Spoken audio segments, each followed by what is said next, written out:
इससे पहले वाले एपिसोड में आपने यह देखा था। एक ब्राह्मण रहता था जिसका नाम वासुदेव था। उसका एक ही बेटा था, गुणकार। वह दिन रात बस जुआ खेलता था।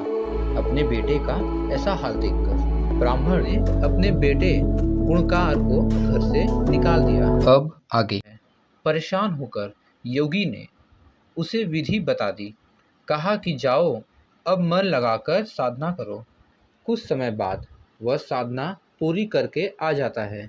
फिर योगी कहता है, तुम सब कुछ बहुत सही तरीके से कर रहे हो। यह पहला पड़ाव था जिसे तुमने पार किया है। अब तुम्हें दूसरे पड़ाव की ओर बढ़ना होगा। उसने कहा, मैं ऐसा ही करूँगा, लेकिन दूसरा पड़ाव शुरू करने से पहले मैं एक बार अपने घर जाना चाहता हूँ। सिद्ध योगी ने कहा, जाओ, जरूर जाओ। जाने से पहले ब्राह्मण पुत्र ने योगी से अपने परिवार के लिए तोहफे की मांग की। योगी ने अपनी सिद्धि से उसे खूब सारे तोहफे दिए। उसके बाद उसने पैसे की मांग की। सिद्ध पुरुष ने अपनी विद्या के दम पर उसे खूब सारा पैसा भी दिया। उसके बाद उसने अपने लिए अच्छे से कपड़े मांगे। योगी ने उसे भी दिए। सब कुछ लेकर वह अपने घर पहुंचा तो उसके परिवार के सभी लोग गुणकार को देखकर दंग रह गए। साथ लाए तोहफे और धन को देखकर उसके ब्राह्मण पिता ने पूछा, बेटे, कहीं तुमने कोई चोरी तो नहीं की?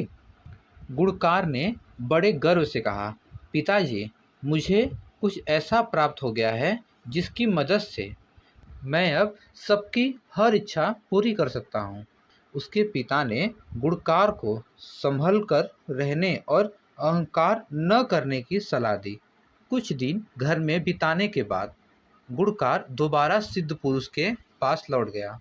वहां लौटकर उसने दोबारा से साधना शुरू की। बड़ी लगन से वह ध्यान करने लगा। समय के साथ साथ ब्राह्मण पुत्र ने दूसरा पड़ाव भी पूरा कर लिया। पड़ाव पूरा होने के बाद उसे भी वह विद्या हासिल हो गई। योगी के पास जैसे ही वह विद्या हासिल करके पहुंचा तो सिद्ध पुरुष बहुत प्रसन्न हुआ।